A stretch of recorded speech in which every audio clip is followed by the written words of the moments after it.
Kabeh. Parpon sakko diantar rasa dhewe. Oke, parpon apa? Jadikan moroki sakko diantar. Oke. Apa? Bismillahirrahmanirrahim. Lalu dari tauhid itu imam atau mahdubi. Pengangkatan menjadi qadhi ini harus dilakukan oleh seorang imam atau makdumnya imam, seorang yang memiliki legalitas oleh imam. Walau imam ta'ayyana qadhi. Meskipun orang yang akan diangkat itu memang punya keharusan, sudah punya keharusan menjadi seorang qadhi, dalam arti tidak ada orang lain yang lebih layak, tidak ada orang lain yang lebih pantas, tetap harus ada acara prosesi pengangkatan oleh seorang imam. Baik kita imam atau lihat ahli tali masjid berbaladi atau kabin ma'alimul kabina. Jika imam tidak ada, maka yang berhak mengangkat itu ahlul tali wahdi. Pengangkatan menjadi qadhi bisa dilangsungkan oleh ahlul tali wahdi dalam suatu negara, atau dilakukan oleh sebagian anggota ahlul tali wahdi dengan kesepakatan atau tanpa pengingkaran dari anggota yang lain. Cukup.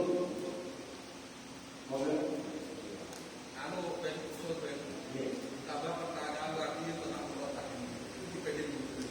Dan silakan mulai. Tapi kalau Nanti bercakap.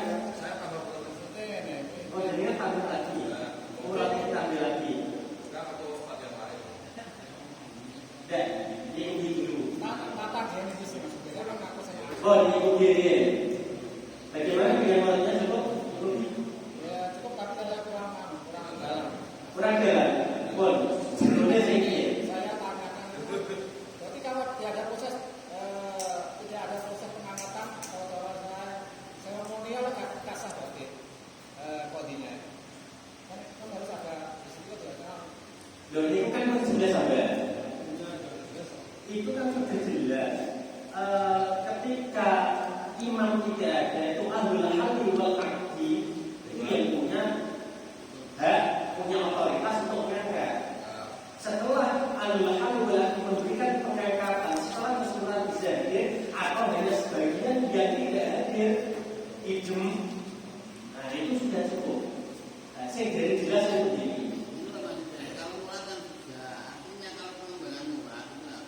Awalnya artinya kan memang ada proses itu nih prosesi peresmian bahwa ini saya kan Oh nanti, kalau pastinya nanti. Ini kan kita baru di proses pengangkatannya seperti itu. Peresmian itu namanya SK. Ya, pas SK nanti namanya di situ kan proses pengangkatan. Pelantikan. Jadi kalau belum. makanya saya gambar kan itu. Saya pengen digali jalan. Itu masalah pemahaman saya. Oke. Nanti akan coba bantah. Aku kan nggak paham kan. Oke, siap. Ini maksudnya ini. Kalau paham berarti aku yang paham menjawab kita kok. Karena saya tidak paham, saya tanyakan. Nah, pemahaman saya itu kan bisa menjadi qadhi, bisa menjadi seorang yang bisa betul-betul diakui kapasitasnya menjadi qadhi itu harus ada tamaliyah dengan proses yang ada kan ya Mas Bu. Artinya itu pemahaman saya. Salah orang itu mana tak jelaskan nah. Oh ada. Oke. Intinya mulut yang disampaikan oleh Bapak cukup kan kata ya.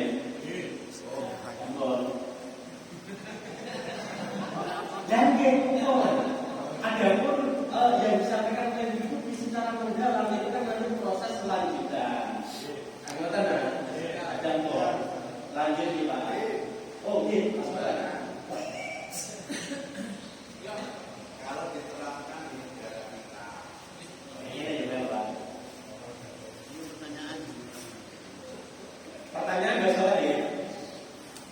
Pengembangan dari koordinator mengetahui dan sudah dimantap pertanyaan. Kalau kita di negara kita untuk imam itu siapa, makdum itu siapa, kemudian qadhi itu siapa.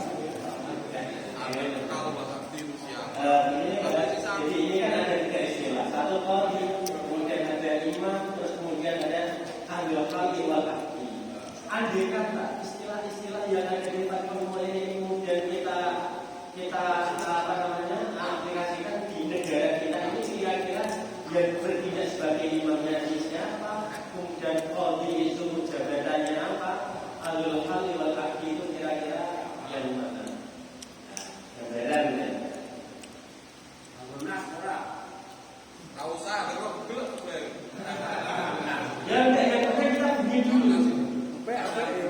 Kalau secara pandangan saya nggak paham juga. Cuman kalau secara logika mungkin imam ya presiden atau menteri agama. Kalau taraf kecilnya itu menteri agama. Kalau taraf lebih atasnya itu presiden. Kalau makhluk mungkin kabinet atau menteri. Kalau mungkin bisa jadi gubernur. Kalau logikanya seperti itu. Kalau waktunya saya nggak paham. Mungkin kalau taraf padanya imam itu kemana, terus makhluk itu mungkin jajaran stafnya kemana ini. Terus kalau apa tadi, Qadhi itu mungkin NBC atau PCM atau apapun itu mungkin ya. Saya sudah nggak paham. Oke, terima kasih. Maka itu termasuk Oh, tidak setidaknya berarti kan sudah berusaha apa namanya kira-kira ini siapa saja. Imam itu bisa membantu. mungkin masuk Imam presiden, Oke. naib menteri, qadhi pengadilan agama, kemudian kilo aktif di daerah-daerah. Untuk sementara, imam itu presiden, di bawahnya bisa sampai kemenang.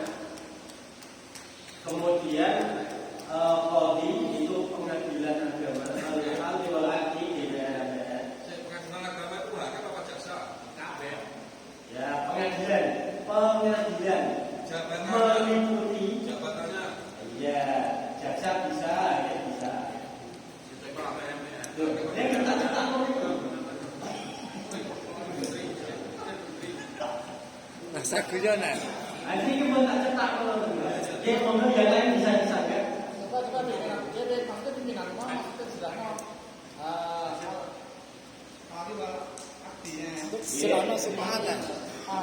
Ahlul hal wal aqdi. PR. Nan jero ngene nan jero. Ya, bodoh. Iya. Nan jero ngene. Ada nasi ini. Ono ya. Rawat binan ya. Wa qalu al-hali wal aqdi kalau umuri wa abdina. Ngono ana bayane minal ulama wa wujud nasi. Artinya wujud nasi kan orang rata kita. Wa wujud nasi. Al-faisir isma'ihim. Isma'ihim. Ya. Ini nambahin jelas no. Sebenarnya nambahin jelas no. Berarti ini kan bulan atau bulan? Bulan apa? Bulan tak? Aula. Kalau ahli wal aqdi al umuri wa aqdi minal ulama'i wa wujudin nasi al-tasiri isma'i. Iya, ya ulama itu orang yang berkapasitas dan orang pemerintahan orang yang berkapasitas mungkin negara cepat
selainnya hakim tadi.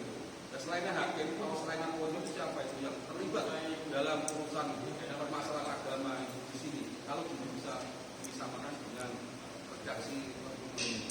Ya, terima kasih. Ini tak tarik dengan masyarakat dulu. Ya, soalnya dulu ada masalah ya. Diluruskan itu saja. Ini kita kan berbicara kodi. Nah, sesuai dengan tema kita kodi, dengan kitab yang kita jadikan referensi kodi itu cenderungnya di permasalahan agama. Terus kemudian kita di negara Indonesia ini, apakah kodi yang di sini itu dimaksudkan hakim atau bagaimana? Kan itu dulu yang biar dijawab. Hakim tapi pengajian agama ini merusak kitab itu. Oh, ini menurut sebagian dari misal ini bahwa hakim tapi khusus pengajian agama. Hakim di luar agama kan masyarakat mengetahui paham masalah pidana perdata. Kalau itu sangat tidak jelas. Berarti hakim pengajian agama.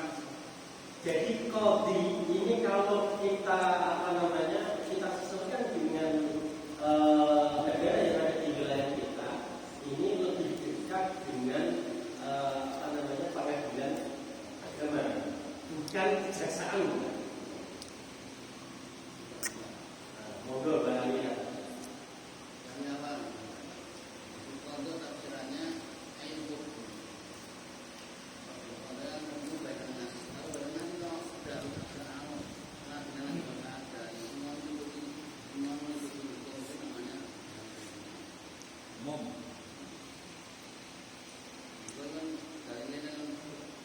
Pak Sarop ngacung.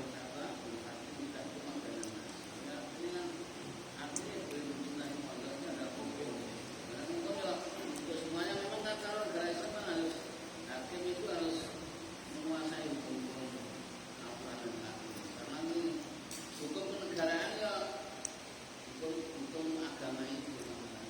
Dan artinya begini kan, kalau kita kembali kepada Babul Qadar memang itu hukum yang diwajibkan dalam hukum secara menyeluruh tidak pilih, tidak tebang pilih. Cuma ini kan kita mencoba menyesuaikan dengan keadaan yang ada di negara Indonesia kan kita. dalam hukum pemerintahan dan apa namanya dalam ada namanya kondisi. Ya, oke. Menurut Bahari, idealnya, makanya mungkin idealnya idealnya seorang kodi itu tidak hanya mengurusi permasalahan atau kasus agama saja, akan tentu juga kasus secara umum bahkan pidana dan perdata kan seperti itu. Itu pun teman-teman ditanggapi yang lain. Oh iya, masalah. Dari awal biar konstruksinya itu lebih jelas. Pertama yang ditanyakan tadi adalah mengenai masalah posisi imam di negara kita, kemudian siapa itu kodi, adalah siapa itu ahli walaki. Sebelum kita menjawab ini kan pasti kita harus sama-sama menyadari bahwa konsep fikih ini kan mengarahkan kepada sebuah bentuk negara tertentu dengan infrastruktur tertentu. Misalkan kalau kita memilih bernegara dengan cara ini, maka komponen bernegara itu harus dipenuhi. Misalkan di situ ada namanya imam, ada namanya qadhi, dan ada namanya ahli walaki, yang dimana di situ pesertanya adalah ideal dan seorang ulama, cendekiawan atau para tokoh-tokoh seperti itu. Nah, kemudian kalau kita aplikasikan, kita praktekkan di negara kita ini syariah, di mana kita memilih cara bernegara yang secara Islam itu tidak sama persis, namanya secara Islam itu tidak sama persis dalam infrastrukturnya, kamar-kamar itu sama persis, sehingga kita juga harus membagi-bagi. Kalau imam bina negara, kita bisa sepakat bahwa yang dimaksud imam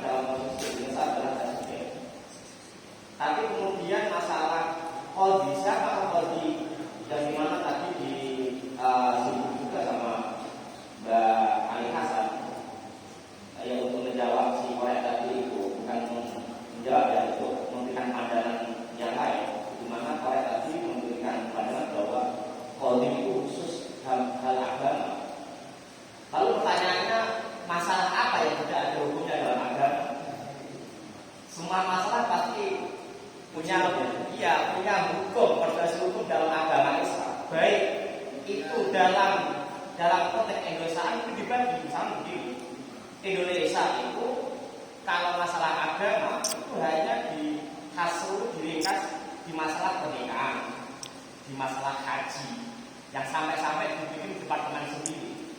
Dalam masalah pengadilan bahkan dipisah antara pengadilan agama yang di situ hanya mengurusi masalah hukum perdata, ahwal syaksiyah, zaujiyah, ahwal syaksiyah, zaujiyah, warisiyah, hak waris dan seterusnya. Bahkan hak waris pun itu tidak harus di pengadilan agama, maksud saya itu wilayahnya juga di pengadilan umum. Nah, maka dalam konteks Indonesia kita tidak bisa langsung bilang bahwa qadhi itu ya menteri, ya, qadhi itu ya pengadilan agama. Ya kita kembali lagi ke takrif awal bahwa qadhi itu apa jenisnya punya tugas al-hukmu bainan nas, yang dimana itu yaqdi fil masail, dia memutuskan masalah-masalah yang ada. Ya memang idealnya dia seorang hakim yang memutus semua perkara yang terjadi persengketaan atau ada yang terjadi di negara itu pertama. Jadi saya lebih cocok kalau kita kembali ke konsep fikih ini ya qadhi yang dimaksud qadhi fikih itu.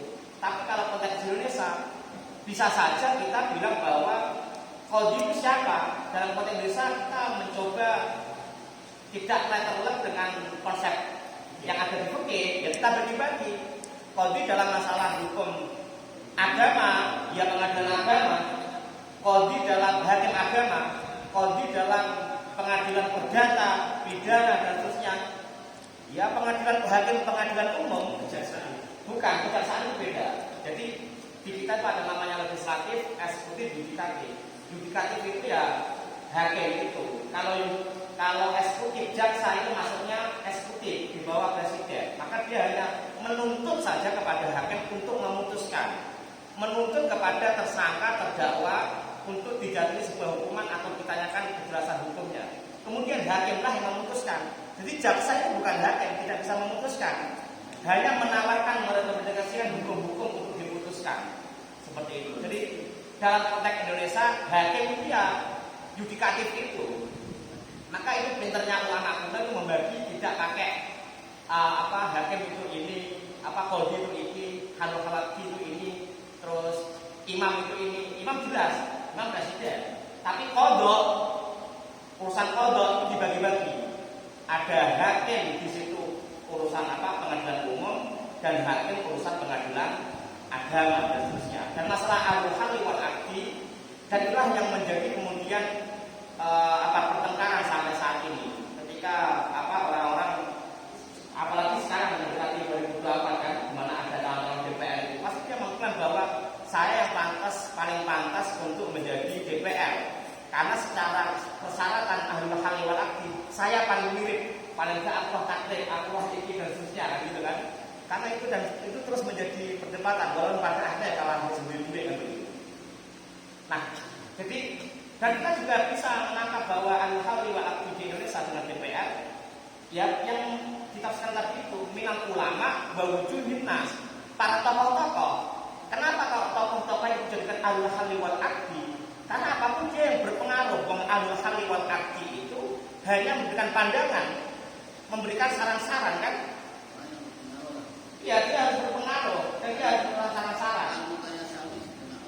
Iya, dan kemudian undang-undang itu tidak bisa terjadi undang-undang kecuali ketika tidak ditekan dengan bersama eksekutif.